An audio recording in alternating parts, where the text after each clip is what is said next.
The Retirement Cafe podcast, Finding the Light in Dementia, with Dr Jane Mullins.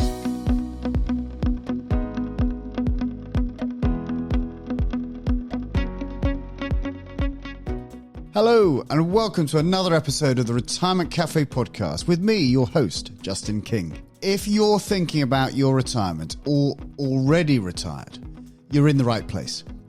My aim is to help you plan for and live a successful and meaningful retirement. Retirement is far more than just a financial event. It's a significant life event, a major transition, which will bring with it new challenges and opportunities. So each episode contains tips, information, and inspiration to help you feel more informed and confident about your retirement. I hope you enjoyed today's episode. Hello, and welcome to the latest episode of the Retirement Cafe podcast. I'm so glad you can join me. Before getting into this week's episode, I wanted to say a special thank you to John McGregor, who kindly took the time to write a 5-star review on Apple Podcasts following our conversation a few months ago. He said, "Great content, love this podcast, a one-on-one candid conversation loaded with useful content. Great stuff." Thanks, John. You can check out my conversation with John McGregor in episode 125.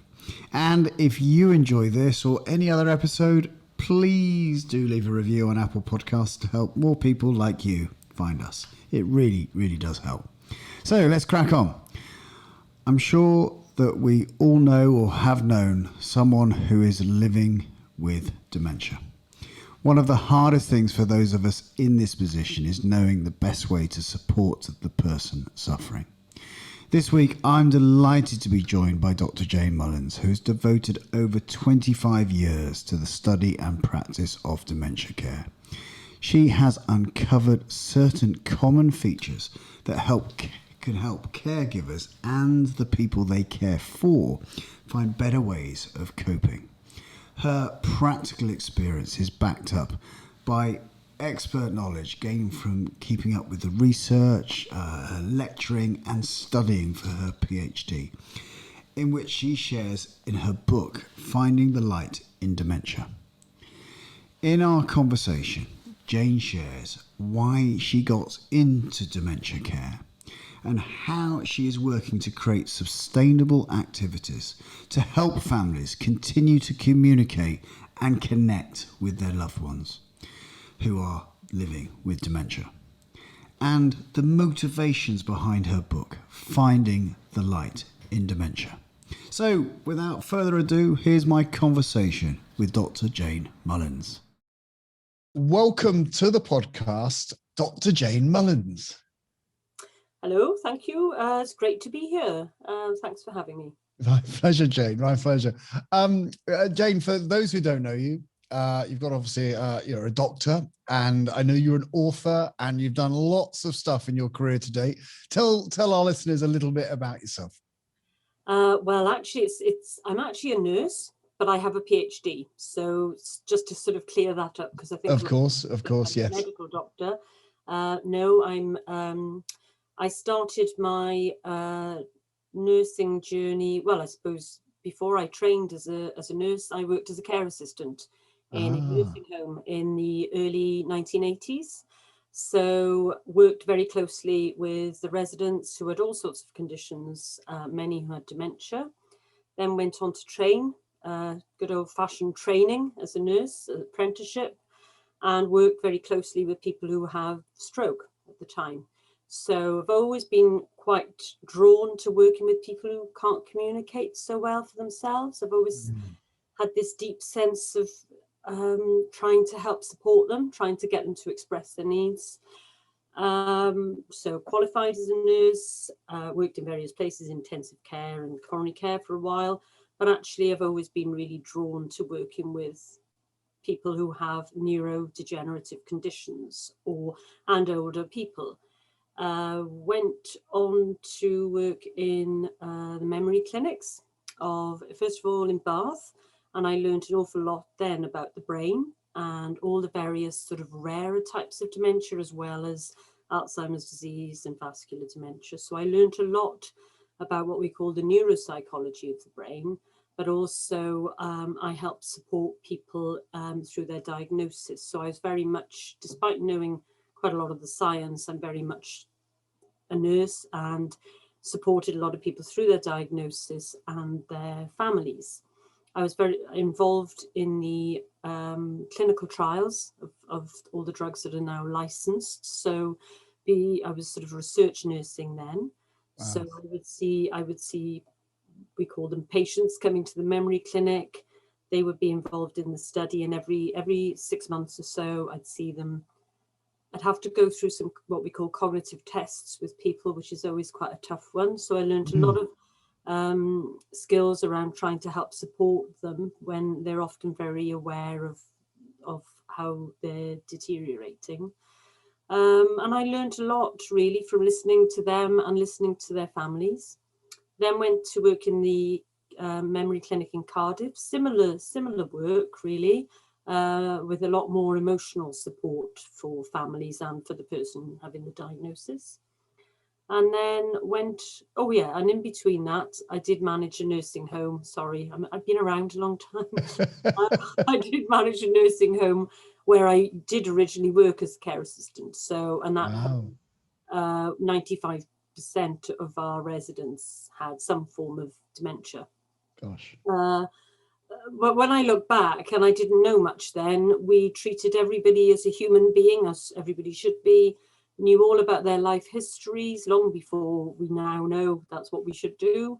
So it was a very busy, happy home, really, with people fulfilling their lives, later on at a later stage. So, and then I've completed 2 years ago my PhD, which is all about how to communicate with people who have dementia through sensory ways. Right. So, and that's using tourism memories and multi-sensory so I created films, soundscapes.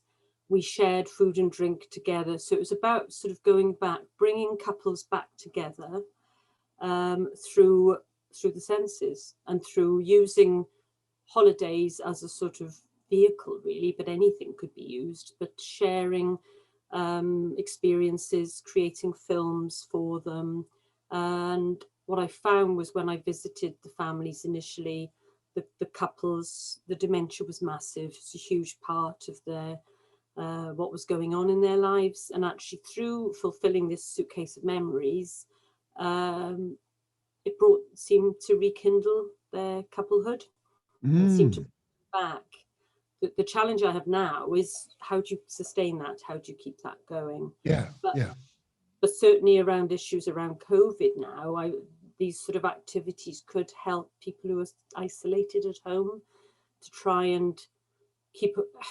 It's a really hard one, isn't it? But to try and engage them in something interesting they can do together that isn't just all about the dementia being a huge thing and the one person being a caregiver. Yeah. So give me a bit more kind of detail about the kind of the travel and the suitcase and that type of thing. So have you got some stories of actually kind of examples that could bring that to life? Yeah, certainly. One of the couples, I did my, they produced this with me. They chose what they wanted, but when I first arrived, it was a very broad remit. I want to explore dementia and tourism. What do you think we should do? So we sort of built this up between us. I just frantically wrote a mind map, as I said to them, tell me about your holidays. The lady had dementia. She was struggling with quite a lot of her language skills. As we were doing this, was she already in a home, or was she? She was at home with her husband. This was a home and husband, and was her husband suffering as well, or no? Well, he was just very, very exhausted because he was caring for her, but she was very aware of her condition, but really struggled with her communication and being able to actually express herself. So we started looking back over some of their photos. I visited them 6 times. And when I went back the second time, there was a suitcase on the chair with loads of souvenirs, passports, maps, everything to do with holidays. that they got together themselves, really. It wasn't Right. my idea, which was wonderful, because when we do research, we really don't want to be the researcher up here telling people what to do, but we want it to evolve. We want it to sort of come out from, what they wanted. So we had their suitcase of maps and all sorts of things that, objects, which really helped them to talk about things together. But it also helped her memories by touching things and really, helping her with the language. I noticed as time got on, she wasn't struggling so much. She was really relaxed, because a lot of people think, oh, I'm going to be involved in research now, this is going to be really stressful. We all had a thoroughly lovely time, to be honest. And then the 1 week, then they gave me all their photos. I got a lovely guy called Tom Tremaine to help me. He turned them into a film and put soundscapes with them. So there were photos. They chose their particular holidays when they went to Australia, so it was a big theme. So they were talking about the sound of the sea. So Tom then helped me create soundscapes so that we could, as the film was created with their photos and them talking throughout it, we had the sound of the sea. So it's that. And there were the one really interesting thing there was a photo of a kookaburra bird that they'd given me, and when a lot of people who have dementia may struggle with how they see, so as a visual perceptual problem, as well as if they are older, they might also have age-related visual problems as well. So the idea of just using photos isn't always helpful, because people might not be able to make out what's in the picture. And as we put up the photo of the kookaburra on the screen, it was meaningless. And then when we put the soundscape with the photo, the memories of that, I mean, she said, that blimmin' bird, it woke us up every morning. It didn't matter, she couldn't remember the name of the bird, but that memory and that emotion, and this is what all my work is about, is that emotion was very much still there. And Jane, is there a lasting impact on this? I mean, so I appreciate that when someone's looking at an old photo and then they're beginning to communicate better and they're feeling more relaxed, but is that just for the moment, or is there some extended benefits from this? I think it depends. I think, as we all know, everybody is different and at different stages of the condition. I mean, every time I went to visit them, she always remembered, she associated me with happy memories. She didn't associate me as the researcher coming. No. So she was at that point where she remembered that she'd had a really nice time. Yes. I think this is the challenge, though, to sustain this further on. What I'm trying to do is to sort of spread the idea of what we can do to families, that when obviously lockdown has gone, that families can come in and do this sort of work, but have these enjoyable experiences together, because often friends disappear when people have dementia, and I think a lot of the time it's because people don't know what to say, or they don't know what to do. Whereas if if your neighbour or your old friend could come in and, oh, let's get the suitcase out, I mean, we shared this. They talked a lot about this hot chocolate. They used to go to this special cafe in Sydney. They talked about that endlessly. So I one day I went armed with a bag full of shopping. I found the recipe. I probably can't say on the podcast what make it was, but they made the hot chocolate together, and she hadn't been in the kitchen for a long time because she didn't feel she was trusted, and it was just beautiful because the smell, he was stirring the chocolate in, she was breaking it all up, and as she could feel it, she could take, it was just a beautiful experience, really.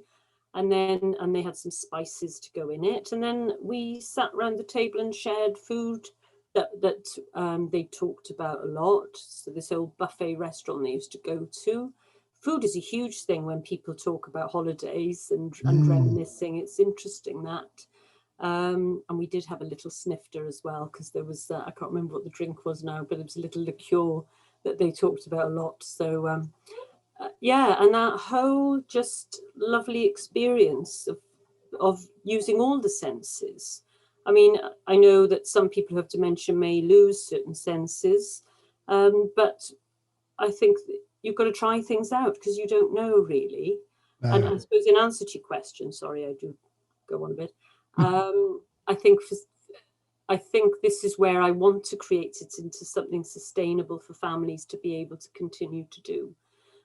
And it's got to be done in a way that's easy, because I know a lot of families or a lot of carers are very busy and they're very tired.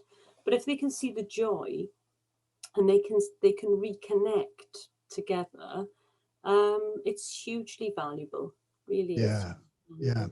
So I'm kind of feeling that this is a really great kind of strategy that everyone can reach out for, isn't it? I mean, if you know someone suffering from dementia and you don't know, you're worried about how you're going to communicate or what you're going to talk about or how you can help out, etc., to go and revisit and find out what they love to do, and if there's photographic memories there.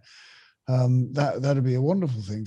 We know that. I mean, I think you probably confirm this, but I think music is often another one, isn't it? That is successful with dementia. But again, I'm seeing this link with emotion. This seems to be the connectivity here. That music or travel or food, these are all emotional experiences, aren't they? Which, wow.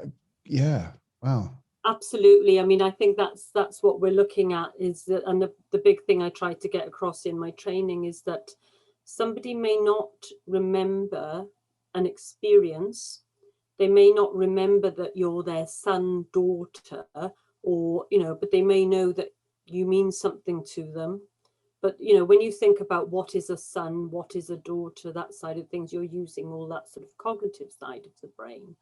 But if we can actually connect through the emotions, it's a very different. It's the limbic part of the brain. And people seem to retain so much more of that. So in terms, but there's also a downside. One thing I'm really conscious of: not everybody likes reminiscence, and I understand why. Some people also feel, why do I want to reminisce? I've still got my life to live, and I'm very much.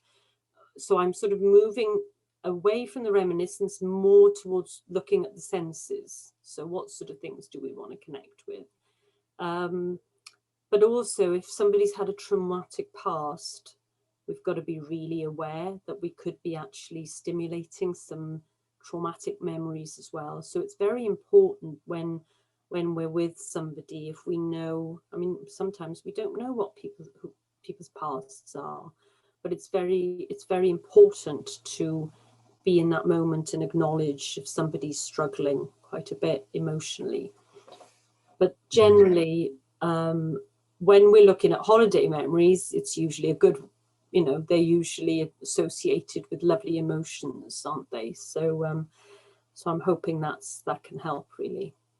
And I suppose even if I can imagine from the couple that you were talking about, even if the kind of day-to-day struggle with one partner with dementia and the other one not, in essence, acting as a carer, even just moments in the day where there is connection again, where there is that reminiscence, where there is that kind of communication going on, that's, you're actually giving some respite, aren't you, for both parties to the couple?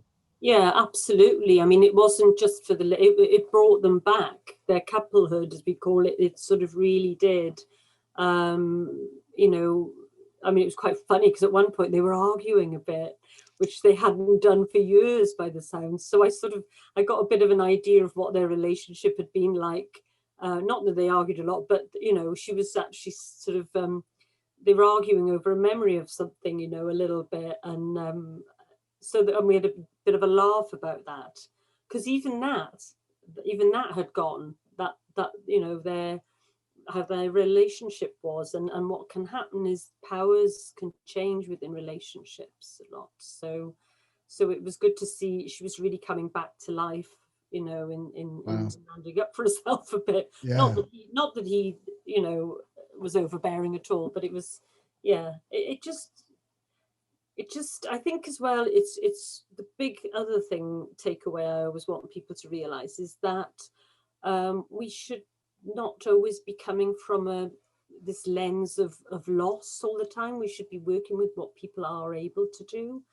And actually, I know a lot of people who have dementia who are really trying to fight this sort of myth, in that, you know, I know people who've had dementia for about 10 years, not everybody, everyone's different, who are still living a really full life, and are very much proactive in trying to get this across to people. Don't focus on what somebody can't do, focus on what they can, and focus on the emotions. That's when I hear people say, oh, they're not the same person as they were. That's how it feels to them on the outside, but we don't know how that person who has dementia may be feeling. They are still there. I believe that at every stage they are still there. We've just got to find a way to connect, really. So I heard a daughter once say about her mum, that she felt that the tide was going out. And so she had to follow her into the sea. And I thought that was such a great metaphor for what we need to do. Yeah. And actually, we can have such a lovely time. I realised when one of the reasons I love to work with people who have dementia is that it's a creative role. There are no rules. Okay, there are approaches, of which I have mentioned in my, can I plug? In my book. Absolutely, I'm coming to that. But it's more, it's about finding ways that we can connect, and through, you know, memories, senses, emotions, and sorry, I'll go on. No. Your book, Finding the Light in Dementia. Tell me about where was the inspiration for that, and if you can give us a little kind of, you know, insight into your key message. Okay. Basically, I was just finishing my PhD, and I started writing a blog and an article for the Mature Times. And so, you know, it was all sorts of things fresh in my mind from when I was working with these couples. And so I'd written about 10 different blogs by now. And the first one, everyone always thinks dementia, memory. Not always the case. There are different types of dementias. And I would always say the first thing to me is communication. So, I mean, firstly, I wrote a blog about diagnosis, because I was hearing so much from people that hadn't been to the memory clinics where I had worked, where we were actually supporting people. I was hearing awful stories where people were just given a diagnosis and then left and had no idea where to go, or any emotional support at all. So I wrote a blog on that then, and I just sort of carried on writing these blogs until I had quite a lot of material, really. And it was just sort of friends and colleagues that were just saying, why don't you just put all this together, really? Which I did, which took quite a bit longer. It's not as simple as just, you know. But I really want to make sure as well, because I am a researcher as well as a nurse, that everything in the book is based on the stories that I have heard and supported people from their diagnosis through to the end of life, because I've cared for people in care homes to give them a comfortable end of life as well. So the whole sort of journey and all the different types of dementias. But I've made sure that everything in there has also been backed up by research. So everything in my book, it's not a research written book. It's very much for families. It's very much for sort of some support and advice. But I've made sure that whatever I've written in there, I've checked that there is research to back that up as well. So Yeah. that it is based on evidence as well as my own experience as a nurse, listener, observer. So who's it for? Who's the ideal audience, do you think, who should The be buying ideal it? audience really are for families or friends, but also a lot of health and social care staff have said it's really benefited them, because there's lots of information in there that they can transfer the knowledge. So I've written it more about, the first chapter is about a diagnosis, what now? But it also is written for the person who has dementia. And actually, I have been asked by a few people if I could sort of rewrite it so that it would be helpful for people themselves. So I'm just chatting to a few people who have got dementia to see if they'll help me do that. But basically, the aim of the book is to explain what a person who has dementia may be experiencing, how they may be experiencing their world around them, because environment is huge in terms of how a person may feel. And actually, when you can understand what they may be experiencing, you can actually think of your own solutions to how you can care as well. But I also offer lots of practical advice and support. So little things like, for instance, when you have dementia, and I feel I shouldn't be saying this, I should have someone who has dementia who is saying this really, but it takes a lot longer to process things. So if you're talking to someone and the radio is on or the TV is on, and then, I don't know, well, we've got the rag and bone man who comes round at the moment making lots of noise here. If there's too much sensory overload, I know I talk about using the senses, but we have to also be aware that we don't overload someone. So one of my biggest bugbears is if I go somewhere and there's a radio on, because that's, the person has got to try and process what that, and you're competing with that radio maybe when you're trying to talk to them. So, I offer sort of support around that, explain why. So they're having trouble or taking longer to process things. And so be aware, stand still for a minute, and how peaceful is it? How, are there lots of things going on sensory that might be distracting as well? So it's things like that, really.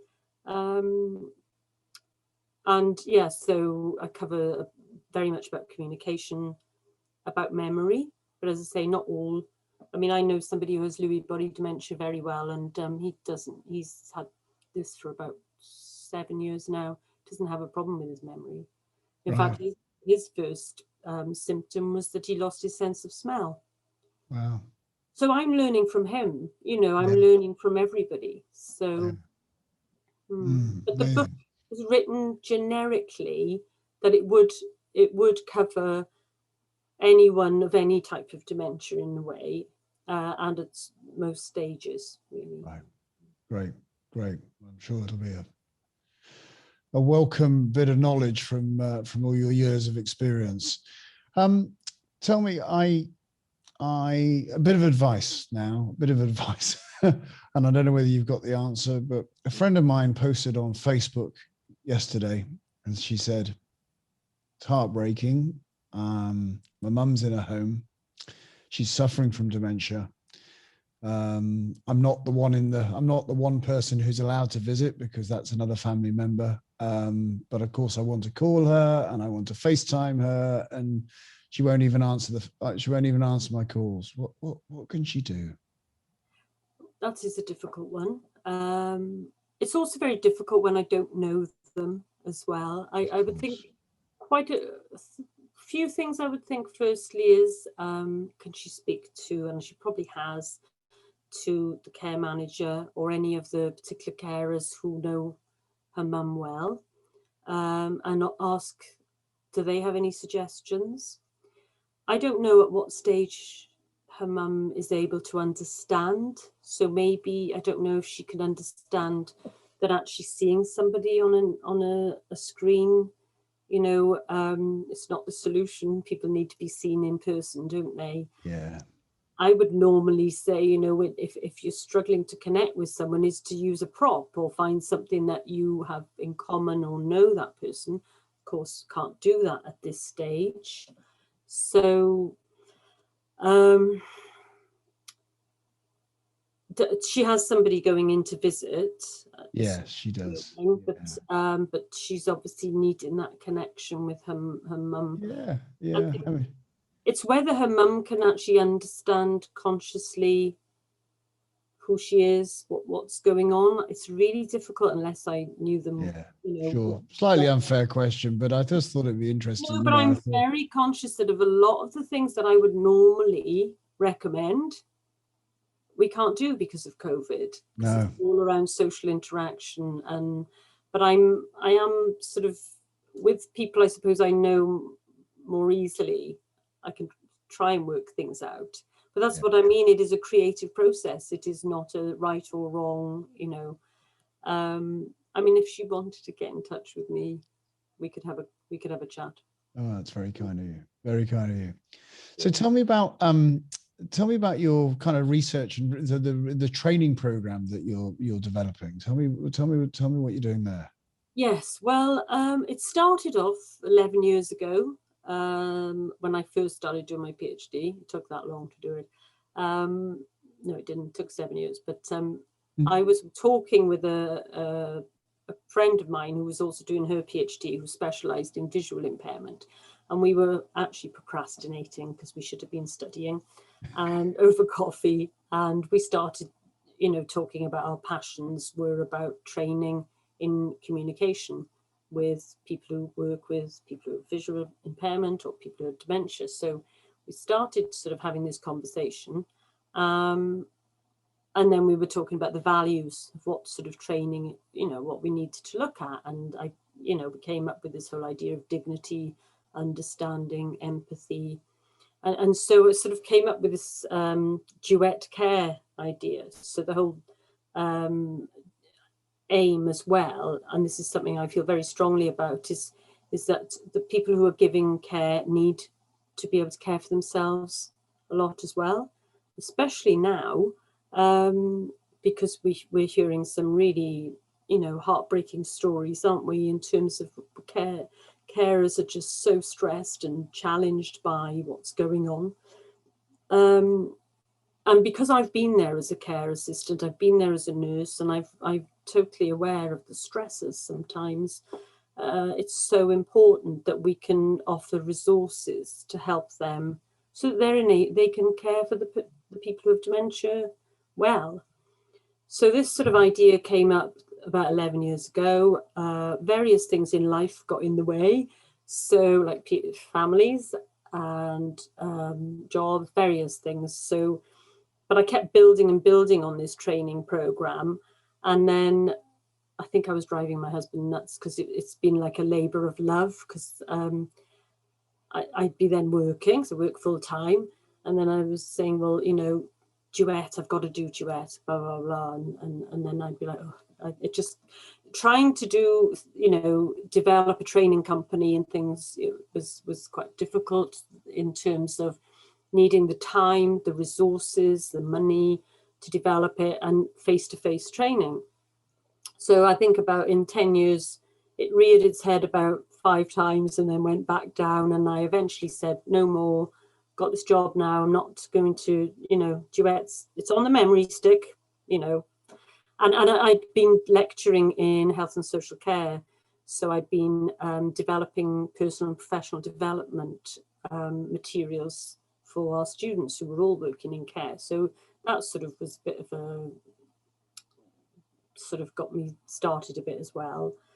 And then when COVID started last year, and I thought, I've got all these resources here, and people were starting to be using more, you know, technology. It sort of made me think, could I turn this into on an online platform? So that's the start, really. And whenever I've been lecturing or doing any sort of training, again, it links to my sensory work, but it's about creating films, creating soundscapes, making that training engaging, enjoyable, deep learning, because a lot of the training that you see is really, oh, I've seen some of the files that these poor carers have to go through and write, and I mean, I have family members who have dyslexia, so I'm sort of very much aware around all different learning styles, and with our students it was so it's about trying to make this engaging. We have far more resources at our fingertips now than ever. So like what you're doing now, I'll be creating podcasts. So what I'm trying to do now is to create an affordable training platform for all care providers, because I know there's a huge issue around recruitment and retention of staff, and paying to train your staff and then for the staff to go is one of the biggest problems that care providers have. So if I can make this affordable, that they can have this platform with this accredited training, and then also within that it's going to have a wellbeing hub, so all sorts of resources to help the care staff, as well as a monthly Q&A Zoom.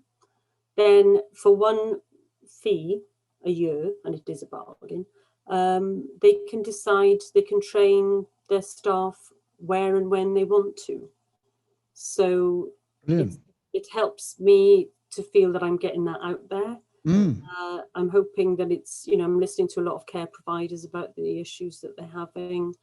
And so I thought, right, let's go for it. I can imagine it's just a massive growing need to, and of course, the better trained people are, the more accomplished they become, and then also the better care that their residents and patients get, isn't it? So yeah, and I mean there will be like a sort of, it's now called Finding the Light in Dementia training, because that links with the book and it makes sense. It tells people what it is, so I'm now crowdfunding to raise the funds to get all the filmmakers, the podcaster, all the people in to help me. I've got a great team of people. They're all lined up. I just need the funds. So good. Very excited about it. So, Jane, where can people find out your book and the work that you do of the Centre for Innovative Aging, and maybe even the crowdfunding platform if someone wants to get involved with you and get in contact? Tell me where they find out all the information about you. Well, yeah, I should also say I'm working for the Arwin Institute in Swansea University, which is where we're actually doing a lot of developing research around design and the creative industries in sort of research and design for our aging population. And of course, because my interest and passion is around dementia, that's sort of more where I'm working. So we're looking at trying to help create more, encourage people to be more physically active at home. So there's all sorts of research involved in there. My book is called Finding the Light in Dementia. It's self-published, so the best place to get it is Amazon. But you actually, you've only got to. I've got a website, www.findingthelightindementia.com. Well, we will put all the links on the show notes on our website to all of those great web links that you've done, you've told about today. Really stimulating and lovely chatting with you this afternoon. Great work that you're doing, and it's something that we touch on quite a few times in the podcast around dementia, and it's a massive concern for all of our listeners and my clients who I work with, that as they age, it's frightening, and anything I think which can be done to help anybody going through it, whether you're the one suffering or you're the one caring, any help or knowledge you can get, and I think it's fantastic what you're doing, and all power to you, and let's hope that everything works out as a success. Oh, well, thank you. Can I just say one last thing, that the platform will also provide resources for families and for people who have dementia as well. So it won't be just for care providers and carers, it'll be for families too. Great, great. Watch this space. But there is a lot on my book website too as well. Okay, fantastic. Well, as I say, we'll put all those links in the notes, and hopefully everyone will take a look. Thank you for your time, Jane. Lovely. Thanks, Justin. That was great. Thank you. All right. Bye-bye. Thank you once again to Jane for joining me to share her vast knowledge and experience of one of our most feared and least understood conditions, dementia. To find out more about Jane and her book and the great work that she does, you can check out the show notes on our website at theretirementcafe.co.uk, where you will find all the useful links. You can also find links on the show notes to other episodes on the topic of dementia. And if you prefer, as so many of you are now doing, to watch my conversations, you'll find a link to the video version on YouTube in the show notes too. To get in touch, share your thoughts or ideas for topics that you'd love to hear more about, you can find me on Twitter at JustinKingCFP, or you can email me on hello@retirementcafe.co.uk. So until next time, this is Justin King, helping you feel more informed in your retirement.